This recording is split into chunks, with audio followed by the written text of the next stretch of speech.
The rain in Nocturne City wasn't water, it was a shroud. It slicked the onyx skin of the gargoyle I was crouched upon, blurring the neon sacraments bleeding from the cathedral-sized skyscrapers below. This city was a confession whispered in a void, and I was its priestess, its executioner. My city. My hunting ground. A familiar chill, colder than the mile-high wind, snaked up my spine. It was a coiling emptiness that had nothing to do with the altitude. It was the thirst. Not my thirst. His.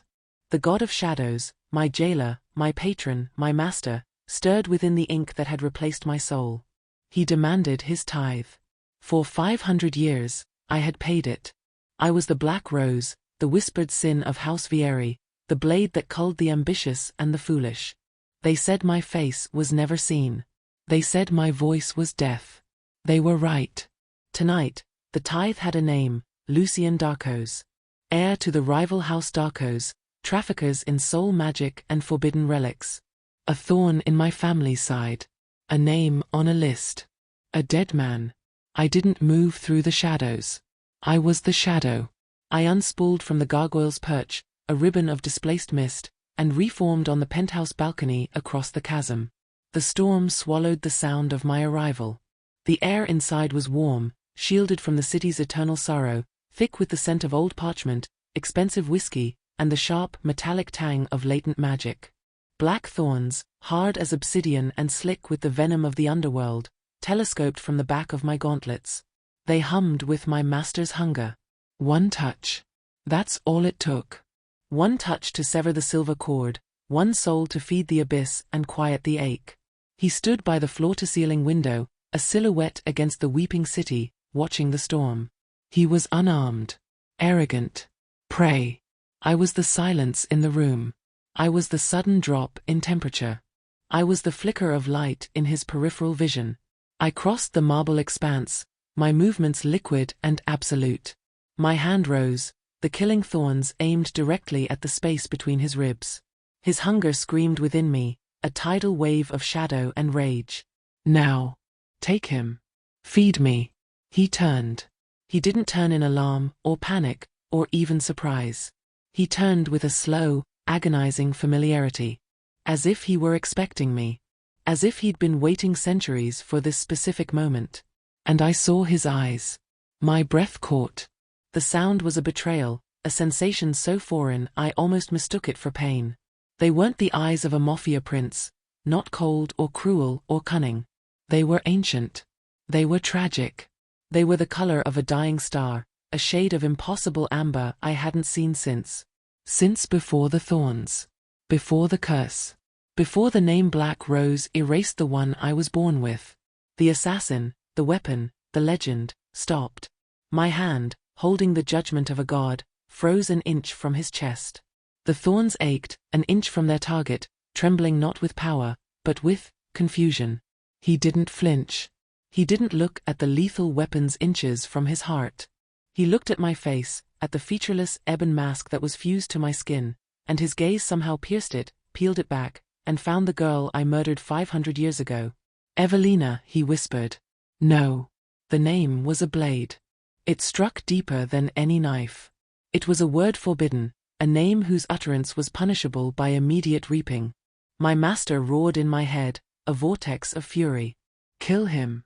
He knows. He must not speak it. I couldn't. The thorns quivered, refusing the command. The name hung in the rain-soaked air, a charm breaking a spell. Evelina. It echoed in a place inside me I thought had long since turned to dust. I know you, he said, his voice rough with a sorrow that mirrored the one buried in my own chest. I know who you were. I lowered my hand. I spared him. Enjoying the dark allure of Nocturne City? For more tales of shadows, forbidden love, and urban fantasy that will keep you on the edge of your seat, subscribe to Shadowsong Stories on YouTube and turn on notifications. Don't miss a single chapter of The Black Rose and the Heir of Ashes, or other captivating stories that weave through the veil between worlds. The moment I did, the instant the intent to kill vanished, replaced by this agonizing, terrifying clarity, the world fractured. A searing, white-hot agony ripped through my back. I screamed. It wasn't the battle cry of the Black Rose, It was the raw human sound of a girl being torn apart. I collapsed to my knees, clawing at the hardened leather of my suit. The sigil, the brand of my master, etched onto the bone of my spine, was on fire. It felt like a divine hook, lodged in my very soul, was being ripped out. The shadows in the penthouse lounge, once my allies, my cloak, my very substance, recoiled. They writhed, hissing, pulling away from me as if I was diseased, as if I was light. And deep in the abyss, from the throne of the underworld, I heard his voice. It was not the familiar, cold command of a master. It was the distant, waking rumble of a god betrayed. You've undone your death. I looked up, gasping, the pain blinding me. Lucien Darcos, the man I was sent to kill, the man who just destroyed me with a single word, was not afraid. He looked resigned, pained. They're coming for you, Evelina, he said, offering a hand I dared not take. The shadows you command are no longer yours. He glanced at the window, where the mist outside was darkening, churning with a new malignant intelligence. And this time, he murmured, his amber eyes filled with a terrible penance, I won't let them have you. Chapter 1. The Penance of Amber. The pain from my back was a supernova, obliterating every thought, every instinct. The sigil, his sigil, had been a part of me for 5 centuries, a cold dormant weight that anchored my soul to the abyss.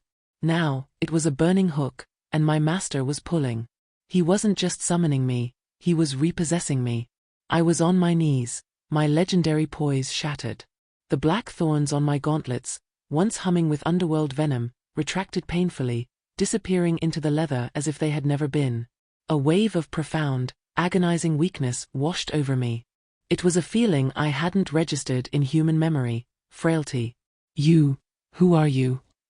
I gasped, the words tearing from a throat unaccustomed to forming questions. I was the Black Rose. I gave orders. I executed judgments. I did not ask.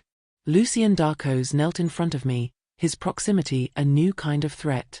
His amber eyes held no fear, only a terrible, ancient pity. I am the man who killed you, Evelina, he said, his voice flat with the weight of confession. The world tilted. The burning in my spine was nothing compared to the cold dread that statement plunged into my heart. I searched his face, this stranger's face, for a flicker of a lie, for the cruel twist of a rival Mafia heir twisting the knife. I found none.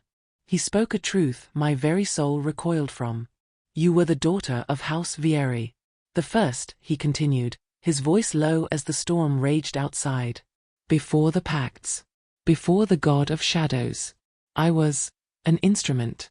Sent to stop your family from making their deal. I failed. I took your life instead. Lies, I hissed, but the word had no venom. I had no memory of it. My life began with the pact, with the cold, eternal servitude. Everything before was a void. It doesn't matter if you remember, he said, his gaze flicking to the corners of the room. I do. And my penance, my curse in this reborn life, is to undo my failure. To protect the soul I damned. As he spoke, the shadows in the room detached themselves from the furniture. They stopped behaving like a lack of light and began to move. They gathered, coalescing on the marble floor like spilled, living ink. They rose, stretching into thin, vaguely canine forms, their heads featureless save for maws that gaped open, hissing with the sound of 1,000 whispering voices. Umbra hounds. My master's retrievers. I had used them 100 times to corner prey, to tear apart those who ran. They were my hunting dogs. I tried to command them. I focused, pushing my will into the void as I had always done. Down. Return. Obey me. The shadows didn't just ignore the command, they lunged. I threw myself back, a clumsy human reflex that felt alien in my own body. The lead hound snapped at the air where my throat had been. But it wasn't Lucien who saved me. It was his magic. He didn't move. He simply raised his hand, and a sigil of a different kind, one of searing golden light, blasted from his palm. It struck the lead hound, and the creature didn't just dissolve, it ignited, screaming a sound like tearing silk before exploding into motes of dying light. Soul magic. The Darko's specialty. The antithesis of my own. His power is broken in you, Evelina, Lucien said, pulling me to my feet. My legs were unsteady, the withdrawal from 500 years of divine, dark power making the world swim. The moment you showed mercy, you fractured the pact. You are no longer his weapon. You are his property. And he is coming to collect. He was right. The connection was gone. I couldn't feel the thrum of the city's dark arteries. I couldn't feel the souls of the mortals sleeping below. I just felt the rain, the cold, and the blinding pain in my back. I was a god reduced to flesh. The sigil. It's pulling me, I choked out, clutching my side. The burning was intensifying, a gravitational pull toward a place I had only ever visited in ephemeral, terrifying flashes, the throne room of the underworld. He's trying to reap you directly, Lucien said, his face grim. We have to move. Now. More hounds were pouring into the room, spilling from the air vents, crawling from beneath the plush sofas. The room was becoming a vortex of living shadow. Lucien shoved something hard and metallic into my hand. It was an amulet, carved from what looked like petrified wood and bound in silver. It was warm. Hold this. It will mask your soul from him, but only for a little while. It disrupts his claim. The moment my fingers closed around it, the agonizing pull in my back eased, receding from a white-hot agony to a dull, throbbing burn. The relief was so sudden I nearly wept. Where? I demanded, drawing a stiletto from my boot. It felt like a toothpick in my hand, a pathetic mortal defense against the divine. Out. The Darko's safe house is 3 blocks away. It's warded. Through that.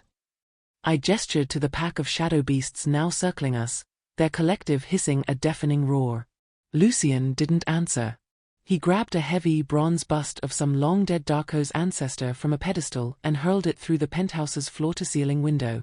The storm exploded into the room. Wind and glass and rain blasted us, a chaotic shriek that momentarily drowned out the hounds. The city's abyss lay before us, a drop of 1,000 feet. Are you insane? I yelled. They are creatures of shadow, Evelina, he shouted over the wind, grabbing my arm. They fear true oblivion. The void. But we just have to fear the fall. He pulled me toward the shattered window. I looked down, at the rain-slicked ledge, at the impossible drop. For 500 years, I was the thing that hunted from the sky. I was the creature of the high places. Now, for the first time, I felt vertigo. I felt fear. I killed you once, Lucien roared, his amber eyes burning with a desperate self-loathing fire as the hounds lunged for his back. I will not be the reason you die twice. Jump. He didn't give me a choice. His arm locked around my waist, his body shielding me from the first hound's claws, and he leaped, pulling us both into the screaming, rain-soaked nothingness of the nocturne night. Chapter 2. The Weight of Mortality. The wind was a solid, screaming wall. It ripped the air from my lungs and tore at my suit, a physical, brutal assault. In my centuries as the black rose, the wind was my ally, a current I rode, a whisper that carried me. Now, it was just an enemy, just gravity's violent prelude. We fell. The neon-bled canyons of Nocturne City rushed up to meet us, a kaleidoscope of wet, garish light. My body, my weaponized, immortal body, was screaming one word, die. Instinct took over. I reached out, not with my hands, but with my will. I tried to grasp the shadows clinging to the buildings, to command the mist to congeal and catch us. Answer me. I commanded the dark. The dark was silent. For the first time in 500 years, I was truly, terrifyingly alone. A raw panic, a sensation so alien it felt like acidic bile, rose in my throat.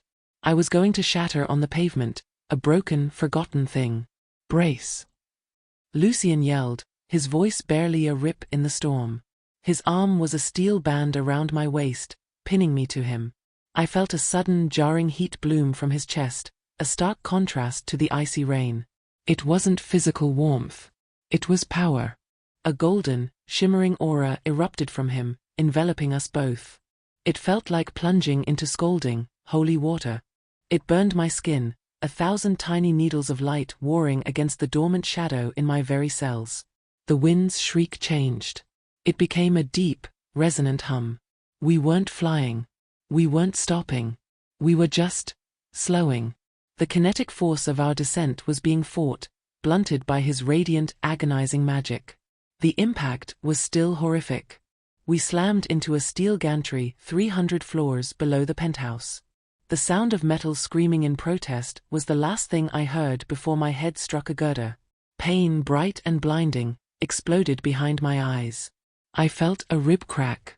I felt my hand scrape against the rivets, tearing leather and skin. Pain. Not the divine agony of the sigil, but the dull, vulgar, human pain of impact. I hated it. I lay there for a second, gasping, the rain turning to ice on my skin. The amulet in my fist was a single point of dull, steady warmth. The sigil on my back was a throbbing, distant ache, muffled by the amulet's power. Up. Up.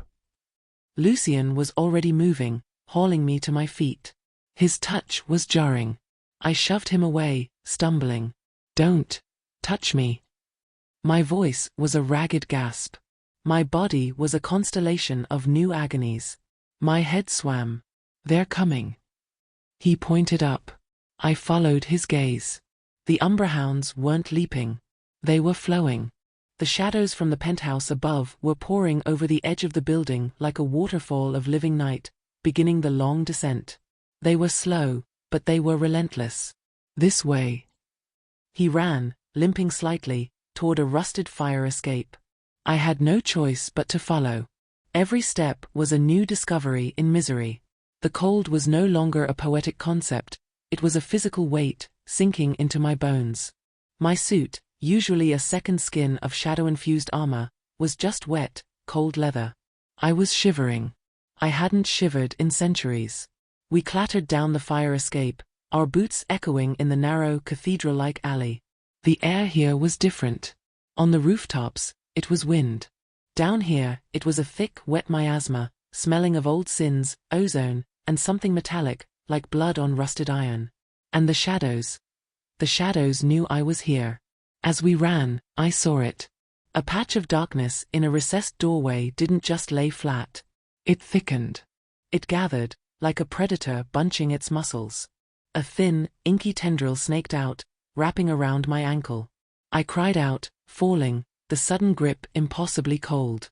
It wasn't just a shadow, it was his will. The city itself, his domain, was trying to drag me down, to hold me until the hounds arrived. "His claim is on everything here, Evelina." Lucien yelled. He spun, his hand glowing. He didn't blast the tendril, he illuminated it. A shaft of golden light, pure and clean, struck the shadow. The tendril hissed, smoking as if doused in acid, and ripped away from my leg, leaving a searing, cold burn on my skin. "The city is his church," Lucien panted, pulling me up again. "And you just desecrated the altar. Every shadow is an eye.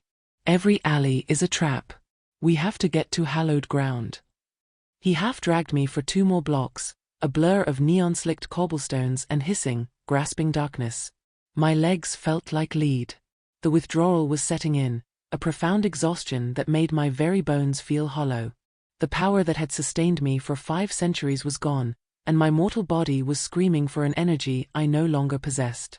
Finally, we reached it. Tucked between 2 monolithic, neon-scarred skyscrapers was a relic, a small, pre-packed chapel of black stone, its steeple long since devoured by the newer, taller gods of commerce. Lucien shoved the ancient oak door. It didn't budge. "It's locked," I hissed, leaning against the wall, my lungs on fire. "It's warded." He pressed his bare palm flat against the wood. The same golden sigil that had slowed our fall flared from his hand, burning itself into the oak. There was a sound like a great cosmic sigh, and the heavy door swung open, revealing a small, pitch-black interior. He pushed me inside. "In. Quickly." I stumbled over the threshold. The moment I was inside, the heavy door slammed shut, plunging us into absolute darkness. The roar of the city, the rain, the hissing, all of it vanished, cut off as if by a knife. The silence was deafening. And then, the amulet in my hand flashed. It became unbearably hot, a piece of burning coal. I screamed and dropped it. Simultaneously, the sigil on my back exploded in agony. The amulet's masking magic and the safe house's wards were at war, and I was the battleground. I collapsed, my back arching, a guttural cry tearing from my throat. The hook was in me again, pulling. No, no, no. Lucien scrambled in the dark. I heard a click, and a single, low-wattage electric bulb sputtered to life, illuminating a small, dusty sanctuary. Pews were overturned. The air was dry. He was beside me, his amber eyes wide with panic. The amulet. It's fighting the wards. You can't be in here with it. He kicked the amulet, sending it sliding toward the door, but it was too late. The damage was done. My body was trembling, a violent, full-body palsy. The withdrawal was absolute. Stay back, I managed, pulling my stiletto. The motion was weak, pathetic. Evelina, he said, his voice soft, he's not just trying to pull you back. He's starving you. The power he gave you. It's what you've been living on for 500 years. You're not just a weapon. You're an addict, and he just cut you off. I stared at him, my vision blurring. He was right. It wasn't just pain. It was a hollow, gnawing emptiness. A hunger. A cold so deep it felt like my blood was turning to slush. Lucien stripped off his heavy, rain-soaked overcoat. He didn't try to touch me. He just dropped it over my shaking shoulders. It was heavy. It was warm from his body. It smelled of whiskey and old parchment and the alien scent of his golden magic. I looked at the coat, then at him. The man who killed me. The man who saved me. The man whose penance was my entire world, and whose pity felt like a deeper violation than any wound. My hand, the one that had reaped 1,000 souls, gripped the lapel of his coat. It was shaking. Not with rage. With cold. Chapter 3. The Heresy of Light. The silence of the chapel was a tomb. It was absolute, a dead, dry vacuum that was the opposite of the living, whispering shadows I'd always known. The single bulb overhead cast weak, yellow light on centuries of dust, illuminating the alien symbols of House Darkos carved into the pews. Sunbursts. Golden keys. An eye weeping a single, radiant tear. It was a sanctuary, but it felt like a cage. I was on the stone floor, my body a war zone. The agonizing pull from the sigil on my back had returned, a dull, metaphysical magnet trying to rip my soul from my flesh. But it was the other feeling that terrified me. The hunger. It was a hollowing out. A gnawing, freezing void that started in my stomach and radiated outward, making my limbs feel heavy and useless. It was the screaming, desperate need of an addict. My master, my god of shadows, had been my sustenance. His power was my food, my blood, my air. For 500 years, I had not needed to eat, or sleep, or even breathe. I had only needed to reap. Now, I was starving. I clutched Lucien's coat tighter. The lingering warmth was a mockery, a small, futile defense against the Arctic winter blooming in my veins. What is this? I managed to force the words past my chattering teeth. My voice was a dry rasp. This emptiness. Lucien was standing by the altar, his back to me. He was examining a small, stone font, his fingers tracing the rim. The weak light caught the anguish in his profile. It's the abyss, he said, his voice echoing slightly in the small space. You were his chalice, Evelina. You were filled to the brim with his power, an extension of his will. When you spared me, you didn't just break the pact. You shattered the cup. He turned to face me, his amber eyes unblinking. He's not just pulling on your soul. He's draining you. Taking back everything he ever gave. And your body, your mortal body, it doesn't know how to live without it. I try to push myself up, to find the strength of the Black Rose, the legendary assassin. I was met with nothing. My muscles, which could once propel me 100 feet through the air, could barely lift my own weight. I was pathetic. You said you killed me. The words were acid. In my first life. You stood in that penthouse and confessed. Why? Anger. I would use anger. It was the only warmth I had left. Lucien's gaze fell. He walked over to a dusty pew and sank onto it, the old wood groaning. He looked every one of his centuries, a man burdened by a penance he couldn't set down. Your father, House Vieri, was the first, he began, his voice low, a storyteller in a crypt. He was a scholar, obsessed with the veiled realms. He was the one who found the god of shadows. He offered his house, his bloodline, his future, in exchange for dominion over the city. A pact of blood and shadow. He was a visionary, I whispered, the words a reflex, an old piece of indoctrination. He was a fool, Lucien countered, his voice sharp. He didn't understand the price. The god of shadows doesn't give. He consumes. To seal the pact, he demanded the ultimate sacrifice. The life of his heir, bound not in death, but in service. He was going to sacrifice you, Evelina. I stared at him, the cold in my gut deepening. A lie. Is it? I was different then. I wasn't Darko's. I was part of an order. The Lucien order, sworn to maintain the veil, to stop men like your father. I was sent to stop the ritual. I was too late to save your father's soul, but I thought I could still save yours. He finally looked at me, and his eyes were raw with the guilt of a 500-year-old failure. I was an assassin of the light. I was sent to kill the god's chosen vessel before the pact could be sealed. I was sent to kill you. The air left my lungs. The man in front of me, he wasn't just a rival. He was my original executioner. So you murdered me, I whispered, the horror of it a fresh wound. I released you, he shot back, his voice cracking. Or so I thought. I put a blade through your heart, Evelina, an act of mercy to free your soul before your father could chain it. But I failed. The god of shadows. He was faster than I knew. In the instant between your last breath and your soul's flight, he seized it. He trapped you. He twisted my mercy into his ultimate curse.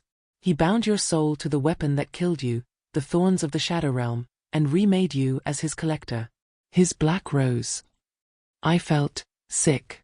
A phantom blade of light. A father's betrayal. A god's hunger. My entire existence, my identity, was a lie, a cosmic cruelty built on one man's failure. And you? I hissed. What are you? My penance, he said, gesturing to himself. My order was destroyed for my failure. I was cursed to be reborn, to live and die, and live again, always with the memories. Always Darko's, the House of Light, bound to fight the shadow I helped create. I've been waiting, Evelina. Waiting for the day the prophecy finally broke. The prophecy. The rose born of shadow will be undone by the hand that first cut her stem. He gave a bitter, mirthless laugh. I thought it meant I would have to kill you again. I never imagined it meant this. That by sparing my life, you would undo your own. A sudden, violent spasm racked my body. It wasn't a shiver. It was a convulsion. The hunger had become a physical thing, a black hole clawing at my insides. I bent double, coughing, a dry, tearing hack that set my cracked rib on fire. But it wasn't dry. I looked down at my hand. It wasn't blood. It was ink. A thick, black, oily substance spattered my palm. As I watched, it writhed. Tiny, whispering tendrils of shadow. Guards, Lucien breathed, jumping to his feet. It's starting. What is this? I panicked, trying to wipe the sentient shadow from my skin. It clung, cold and viscous. Your body is failing. It's trying to produce the substance it craves. It's turning your own life force into shadow stuff, but it's not pure. It's poison. It's killing you. He ran to the altar, fumbling with a locked panel at its base. He produced a small, silver-bound chest carved with Darko's suns. He threw it open. Inside, nestled on velvet, was a single crystal vial. It was filled with liquid, but it wasn't liquid. It was light. A swirling, golden, miniature sun, so bright it hurt my eyes. What is that? I rasped, recoiling. The very sight of it felt like a brand. A heresy, he said, his hand shaking as he uncorked the vial. The Darko's solution. Distilled soul light. The very essence of the magic we use. It's the only thing that can fight his claim on you. It will burn the last of his poison from your blood. He advanced on me, the vial held out. The smell hit me, ozone, sunlight, and burning incense. To my shadow-starved senses, it smelled like agony. It smelled like death. No, I hissed, scrambling backward, my stiletto appearing in my weak grasp. Get that away from me. Evelina, you don't have a choice, he pleaded, his voice desperate. The withdrawal will kill you in an hour. You'll fade into an empty husk, and he will reclaim you body and soul. This will be the most painful thing you have ever felt. It will feel like you are being burned alive from the inside out. He knelt before me, the vial of light illuminating the terrible sincerity in his eyes. But it will keep you alive. It will make you human. You have to choose. You can die as his monster, or you can live as you. I was trapped between a god who wanted to consume me, a body that was eating itself, and a man who offered me salvation that looked exactly like immolation. Chapter 4. The Baptism of Fire. No. The word was a broken glass rasp. It was the only defiance I had left. I held the stiletto, but my hand was shaking so violently I couldn't even grip the hilt. It clattered from my numb fingers onto the stone floor. Get it away from me, I hissed, trying to drag myself backward. The light from the vial was an offense. It was a physical, stabbing pain against my retinas, which had been attuned to the soft, welcoming gloom of the underworld for 500 years. It was wrong. Evelina, listen to me, Lucien pleaded, his voice cracking with an urgency that bordered on panic. There is no time. Look at yourself. I did. The black, viscous ink I'd coughed up was now seeping from me. It was oozing from my pores, from the cuticles of my nails. My body, in its desperate dying need, was consuming itself. It was trying to bleed shadow, and it was killing me in the process. It's a trick, I spat, my words slurring. You're Darkos. You want to destroy me. I want to save you, he roared, the sound a desperate explosion in the tiny chapel. I won't let you die. Not again. Not like this. I'd rather die than let you touch me. That was the last coherent thing I said. A force, deeper and more final than any pain, seized me. My back arched off the floor, a rigid bow of agony. The sigil, his sigil, which had been a dull throb, flashed. It was no longer a hook, it was an anchor, and the anchor had been cut. I was unmoored, and the abyss was rushing in. A scream, high and thin, tore from my throat. It wasn't my voice. It was the sound of the shadow inside me, the divine parasite, realizing it was about to die, trapped in a mortal, failing host. It convulsed, a final, violent attempt to take me with it. I saw Lucien's face above me, a mask of terror and terrible resolve. He wasn't asking anymore. Forgive me, Evelina, he whispered. He lunged. His weight was a crushing, foreign burden. He pinned my shoulders to the stone with one arm, his strength absolute. I tried to fight, to claw, to conjure thorns that were no longer there. I was a child, a frail, pathetic human. With his free hand, he forced my jaw open. The grip was brutal, his fingers digging into my cheeks. I tasted the salt and iron of his skin. And then he tipped the vial. The liquid light hit my tongue, and the world ended. It was not heat. It was unheat. It was a cold so absolute it burned, a fire of pure, divine negation. It was the sound of a star being born in a place that should only know darkness. I screamed. The sound was ripped from me as the light hit my stomach and exploded. It was a nova.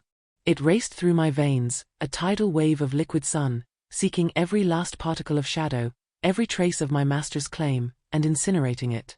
It was not a cleansing. It was an exorcism. I felt my blood boil.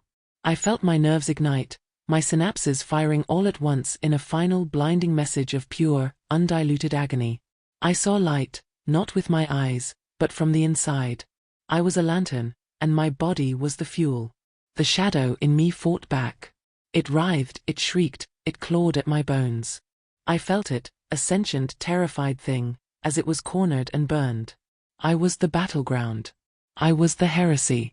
And through the pain, through the blinding, internal immolation, I felt him. My master. The god of shadows. His presence, usually a cold, distant pressure, slammed into my consciousness. He wasn't in the city, he was in me. He had come to see what had dared to defy him. He saw the light, the Darko's heresy, and he roared. It was a soundless, psychic thunder that cracked the foundations of my mind. Traitor. Mine.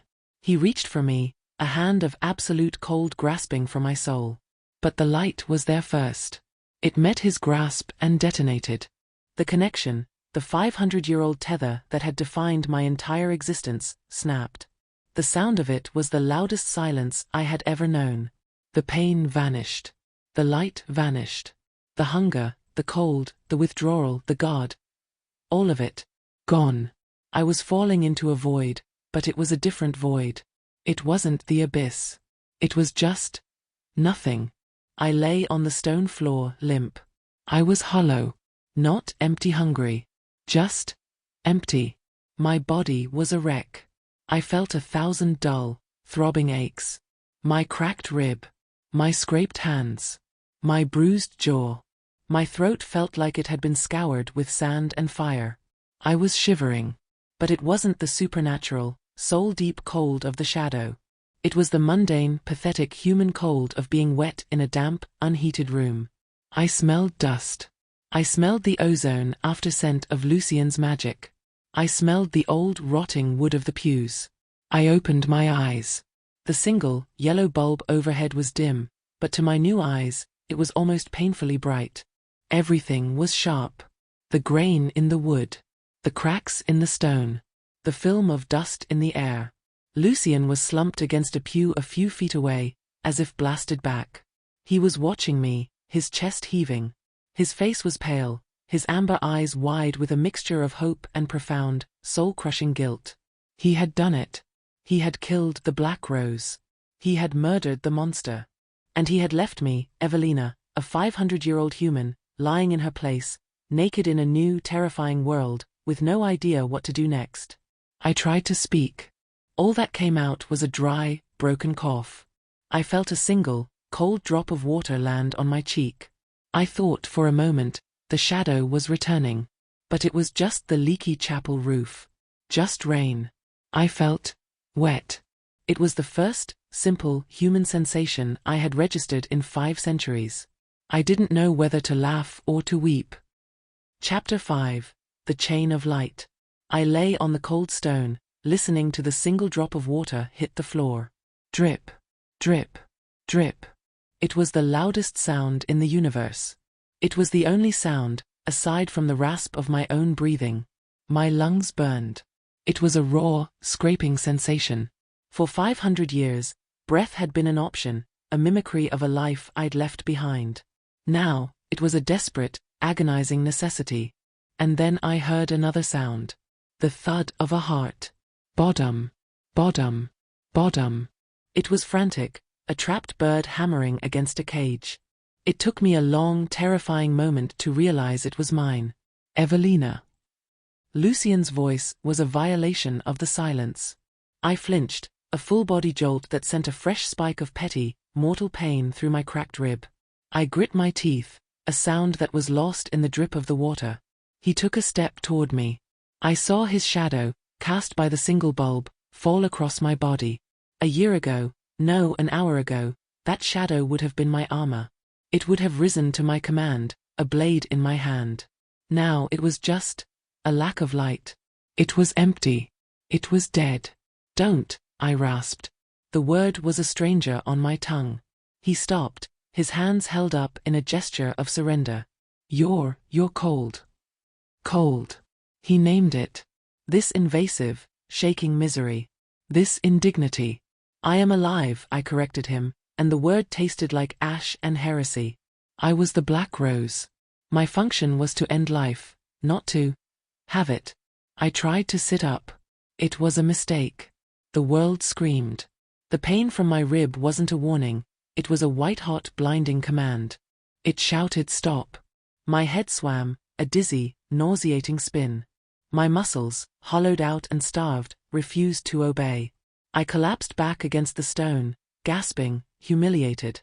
The assassin who could leap a city block, who could shatter marble with a punch, was pinned to the floor by a cracked bone and a wave of dizziness.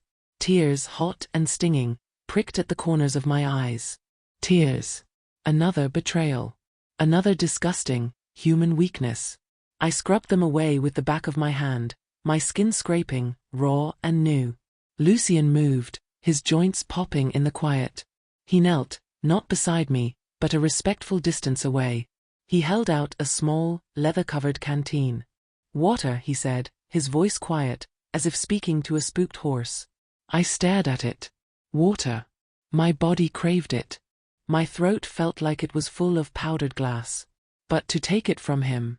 "You did this," I whispered, the words trembling with a cold, pure rage that was all I had left.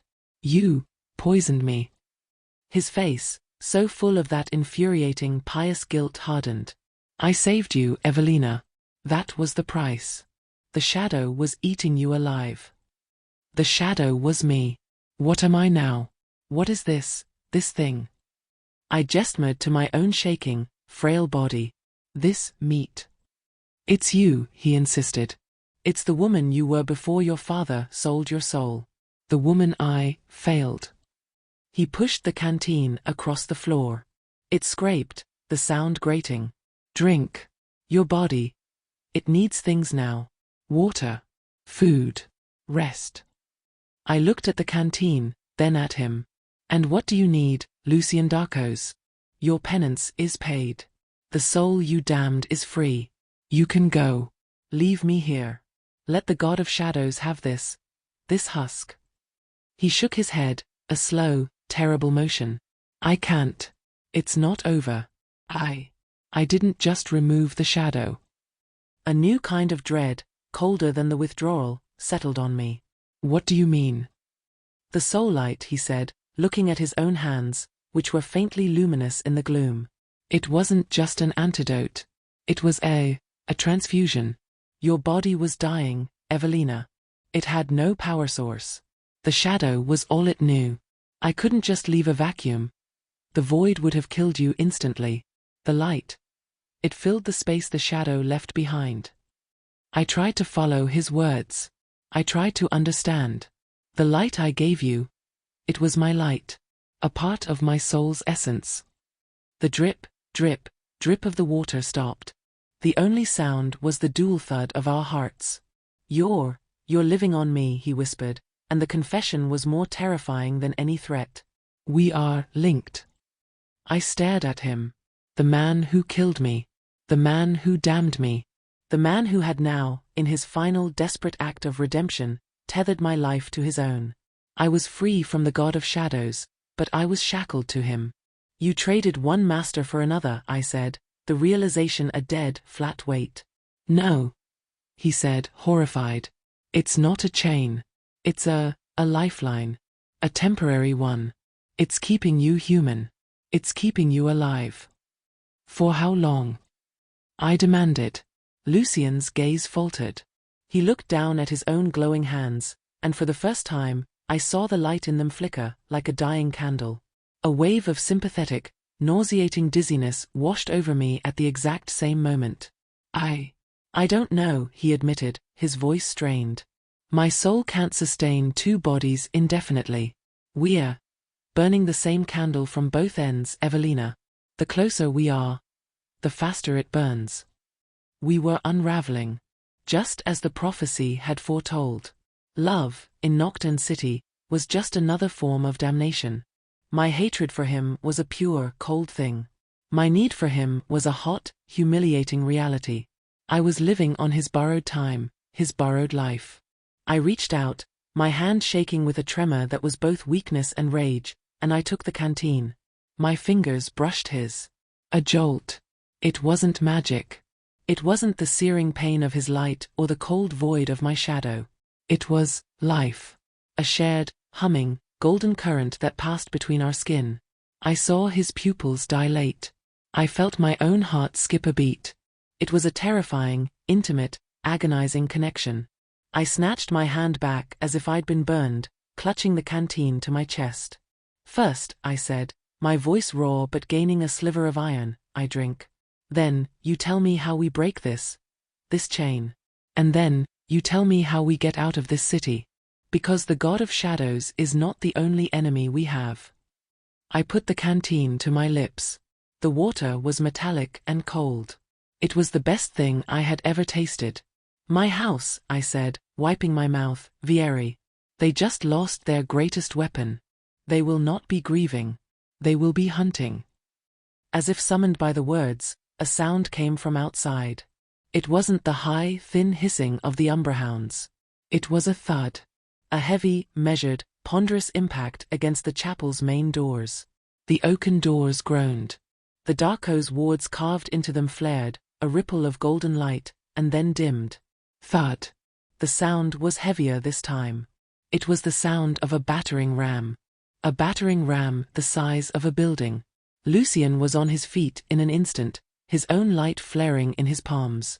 He ran to the door, pressing his ear against it. Thud. A crack spiderwebbed across the ancient oak. Dust fell from the ceiling. He's not sending hounds, Lucien breathed, his voice tight with a new, unwelcome terror. He's here. He's sent one of the old things. He's tearing a hole in the veil to get you back. The god of shadows was done playing. He wasn't trying to pull me anymore. He was coming to collect. Chapter 6. The Visible Chain. Thud. The entire chapel jumped. My teeth rattled in my skull, and the vibration sent a chorus of new agonies through my cracked rib. Dust, ancient and thick, rained down from the vaulted ceiling. The Darko's wards on the oaken door flared, a brilliant, desperate gold, and then a visible, spiderwebbing crack appeared not in the wood, but in the light itself. It's a despoiler, Lucien breathed. His voice, which had been so full of desperate resolve, was now stripped bare, hollowed out by a terror I recognized. It was the terror of a mortal facing a god. He stared at the splintering door, his light-wreathed hands trembling. A fist of the void. He didn't just send it. He made it. Just for you. Thud. This time, the wood itself exploded. A massive, gaping hole appeared, and a sliver of true darkness, an absence of light so profound it looked like a tear in the fabric of the world, bled into the chapel. From that crack, a wail slithered into the room. It wasn't a sound. It was an emotion, a psychic pressure that bypassed the ears and hammered directly on the soul. It was the collective, eternal shriek of 1,000,000 souls being consumed. It was the lullaby of my old master. And it was calling me. Mine. My very bones vibrated with that one, absolute word. Every instinct I had, every cell in my body conditioned by 5 centuries of servitude, screamed at me, bow. Obey. Return. A hand grabbed my arm. Lucien's. His touch was a searing jolt, a counterclaim that dragged me back from the void. Evelina, don't listen. Fight it. It's a lure. Fight it with what? I snarled, shoving him away. The movement was a profound, agonizing error. My vision grayed, the room spinning, and I nearly blacked out. I was a newborn kitten, a broken toy, and a god's personal hatred was at the door. I would not die like this. Not as a victim. My mind, the only weapon I had left, began to work. I was the Black Rose. I was a tactician. I knew my city. I knew its secrets. This chapel, I panted, forcing the words out, my lungs screaming for air. It's pre-packed. It's Darko's. Where is the ossuary? Lucien, who had been bracing to make a final, suicidal stand, blinked in confusion. What? Every one of these pre-packed holes has one, I hissed, my voice gaining a desperate, sharp edge. A crypt. A bolt hole to the Undercity. The catacombs. I pointed a shaking finger at the solid, immovable stone altar. There. Behind that. Move it. He was a man of magic, not of brute force. He put his shoulder to it, his boots scraping on the dusty floor. The stone didn't budge. It's sealed. It's too heavy. Pathetic, I spat. My body was a ruin, but my mind was still a blade. The warding. You used a sigil on the door. There's a release. A key. Look for it. He scrambled to the altar, his glowing hands tracing the Darko sunbursts carved into the stone. His fingers found a different sigil, a small, recessed carving of a key. He pressed his palm flat against it. With a deep, grinding groan of stone on ancient stone, the entire altar slid to the side, revealing a square, black hole in the floor. A wave of cold, subterranean air rushed up, smelling of earth, decay, and the stagnant, metallic water of the deep tunnels. Boom! The chapel doors, the wards, the very frame, disintegrated. It filled the doorway. It was not a thing. It was a shape. A towering, humanoid silhouette made of writhing, coalesced shadow, its form constantly shifting, churning.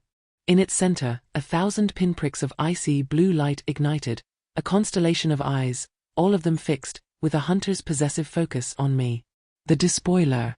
It raised an arm, a massive tendril of pure void, and the pews on the left side of the chapel imploded. They didn't break, they were unmade, collapsing into dust and splinters under the weight of its absolute, annihilating power. Go! Lucien screamed. He didn't run. He turned, a pathetic mortal man, to face a divine engine of destruction. Lucien, you fool, it will kill you. I cried, grabbing the edge of the hole. It's my penance to try. He roared back, and his body erupted in a column of golden, defiant light. He was a star, a sun, a single, foolish candle against an all-consuming dark. It can't enter hallowed ground easily, but it will follow. Get in the tunnel. I will seal it. I hesitated, poised on the edge, the thud of my own heart a deafening drum. The despoiler knew me. It didn't want to kill me. It wanted to reclaim me. Lucien roared, a sound of pure, agonized effort, and unleashed a torrent of solid golden light. It struck the despoiler's chest. The monster shrieked. The chapel was filled with the sound of 1,000 nails on slate. The light burned it. But the shadow devoured the light. And I felt it. The moment Lucien's power struck the despoiler, I felt my own life force gush out of me. It was like a tap being thrown open, a siphon draining my soul. The golden light that connected us, the light that was keeping me alive, was being drained at an impossible rate. Lucien staggered, a line of blood streaming from his nose. I collapsed. My vision tunneled to a pinprick. The world was going black. I was dying. We were dying. He was killing us both. Lucien, stop. I gasped, my voice barely a whisper. You're draining us. He looked back, his face a mask of pale, sweaty agony. He couldn't hold it. The despoiler was already reforming, its hand of shadow pushing through his faltering shield. Run, he choked out, his light dimming. I had no strength. I had only will. I let myself go tumbling, a graceless, painful heap, into the black hole. I landed in a foot of icy, foul-smelling water. The shock of it was a fresh agony, a new, brutal baptism. I looked up. Lucien was at the edge, his light sputtering. The despoiler's hand was just feet from his face. He was spent. And I was dying with him. I had a choice. Let go. Let the shadow take him. Let it take me. Return to the cold, painless, familiar dark of my God. No. It was not his penance. It was my life. Take my hand. I screamed, my voice a raw echo in the narrow tunnel. He looked down, his amber eyes wide with confusion. Take it. He dropped into the hole, landing heavily beside me, sending a splash of icy water onto my face. Above us, the despoiler's horrifying, featureless face blotted out the light. I can't. Seal it. He panted, slumping against the tunnel wall. He was ashen, his life force guttering. You don't have to, I said. I grabbed his hand. The jolt was electric. His pain was my pain. His exhaustion, my exhaustion. But his light was mine. I had no power. But I had my will. The assassin's will that had held me together for 500 years. I didn't try to use his magic. I focused on him. I anchored him. I took his pain, shared the impossible load, and pushed my will, my intent, into his. Now, I commanded, my voice the voice of the black rose. The ceiling. All of it. He gasped as our wills synced. He raised his free hand, not at the monster, but at the ancient stone foundations of the chapel above the hole. His eyes glowed pure gold. Together, he whispered. He pushed. The last thing I saw was the despoiler's face, its 1,000 eyes wide with surprise. Just before the entire warded hallowed ground chapel imploded on top of it. The sound was a subterranean thunder, a world-ending roar that shook the very earth.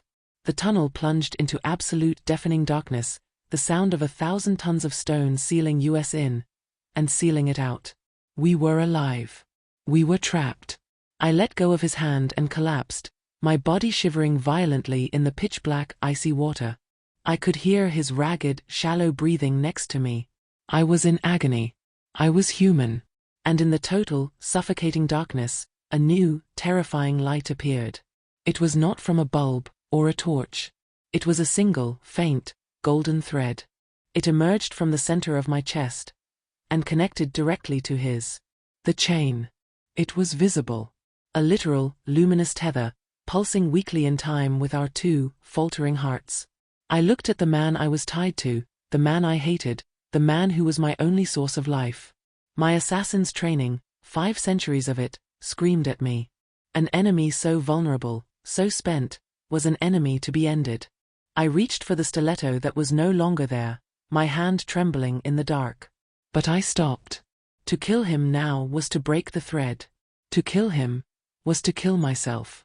And for the first time in 500 years, I realized with a sickening, terrifying lurch. I was not ready to die. Chapter 7. The Leash of Damnation. The darkness was a living thing. It was absolute, a suffocating, subterranean weight that pressed in from all sides, thick with the smell of centuries-old decay and cold, stagnant water. The thunder of the collapsing chapel had subsided, replaced by the groaning of settling stone and the drip, drip, drip of water from a dozen new cracks. We were buried alive. The only light was the one that shouldn't exist. The faint, impossible golden thread that pulsed between my chest and Lucien's. It was a visible soul. A shared life. A leash. I stared at it, my assassin's mind racing, processing this new, horrific tactical reality. My hand, which had frozen in the act of seeking a weapon, was still trembling. To kill him was to sever the thread. To kill him was suicide. The ultimate irony. The Black Rose, a creature of absolute, lethal independence, was now symbiotically chained to the life of another. "Lucien," I said. My voice was a dead echo in the black. He didn't answer. I crawled toward him through the icy water, the sharp stones on the tunnel floor tearing at my knees. The golden thread shortened as I approached, growing infinitesimally brighter. He was slumped against the wall, his head lolled back, his eyes closed.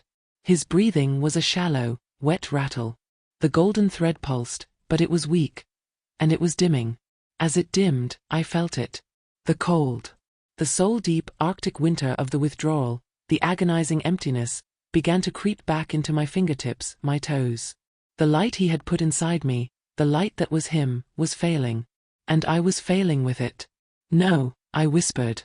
The word was a snarl. "You don't get to die. Not yet." I grabbed the front of his shirt.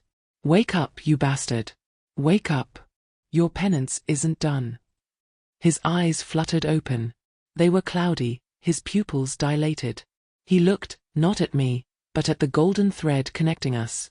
It's beautiful," he murmured, a delirious, foolish smile touching his lips. "It worked." "It's a chain," I spat, and I shook him hard. The pain from my rib was a scream, but I ignored it. "And it's breaking. You are dying. Which means I am dying. You will not drag me back to the void." I fumbled for the canteen, my fingers numb. There was a single, precious swallow of water left. I pressed it to his lips, forcing his head up. "Drink." He coughed, the water dribbling down his chin, but he swallowed. The thread between us stabilized. It didn't brighten, but it stopped fading. I used too much," he whispered, his voice broken. The despoiler, the chapel. It's empty. I'm empty." "You're not empty," I corrected him, my voice a low, brutal monotone. "You're half of us. Now, on your feet." I can't." "You will." I put his arm over my shoulders. I stood. The agony was indescribable. It was a universe of pain, my legs shaking, my cracked rib a white-hot knife. I took his entire weight. He was a dead, heavy thing, a man of light utterly spent. But as I took the load, I felt the thread thrum. Our proximity, our shared agony, It was a circuit. I began to walk, half dragging him deeper into the catacombs. I didn't need to see. I knew these tunnels. As the black rose, I had memorized every secret passage, every bolt hole, every forgotten artery beneath Nocturne City. I had used them to hunt. Now, I used them to run. We moved through the crushing darkness for what felt like an eternity. The only sound was the slosh of our steps in the icy water, my ragged breathing, and his pained, shallow gasps. The golden thread was our only compass, a single, weak beacon that proved we were both still, stubbornly alive. "Evelina," he murmured against my ear, his voice barely a breath. "The Vieri, your house, they will hunt you. The other houses, they'll see you as a broken weapon. An opportunity. Let them come," I panted, my body screaming. "They only know the black rose. They have no idea how to hunt Evelina. And him," he whispered, "the god of shadows." I stopped. The water was up to our knees. I could hear something new. Not dripping. Flowing. And above that, faint, distant. The sound of the city. "He can hunt," I said, my voice hardening. "But he can't have me. I am not his weapon. I am not your penance. I am mine." I saw it. A rusted, iron ladder, bolted into the stone, disappearing up into a circle of slightly less dark. A sewer main. It took the last of our shared strength to climb. I pushed him up, my muscles tearing, and he pulled me, his own arms shaking with a life-threatening palsy. I put my shoulder to the grate. It was heavy, sealed by rust and grime. I screamed, a raw human sound of pure, desperate effort, and I pushed. It gave. The grate screeched open, and the city poured in. The sound of the eternal rain, the shriek of sirens, the hum of neon, it was a chaotic, brutal symphony. I crawled out, collapsing onto the rain-slicked cobblestones of a derelict alley. The rain hit my face. It wasn't a shroud. It wasn't a cloak. It was just wet and cold. It plastered my hair to my face and stung my skin. Lucien tumbled out after me, slumping against the brick wall, a broken, pale man, a world away from the golden-eyed heir in the penthouse. The golden thread between us was invisible now, lost in the garish, bleeding light of the city. But I could feel it. A dull, constant pull in my sternum, a connection. A leash. I stood, my body a single, unified scream of pain, and looked up. The skyscrapers of Nocturne City pierced the mist, their neon lights bleeding like open wounds. The shadows in the alley, empty, mundane, dead shadows, seemed to watch me with a new, alien hunger. My God was out there. My family was out there. And every criminal, every house in this city, would be out there too, eager to claim the pieces of a fallen legend. I looked at the man I was chained to. My killer. My savior. My new jailer. His life depended on me. My life depended on him. I had undone my death, only to be chained to my damnation. I was human. I was free. I was a target. And in Nocturne City, the hunt had only just begun.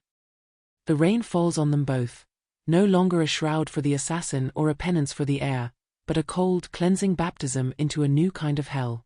Evelina, the legendary Black Rose, is now a mortal woman shackled to the very man who killed her.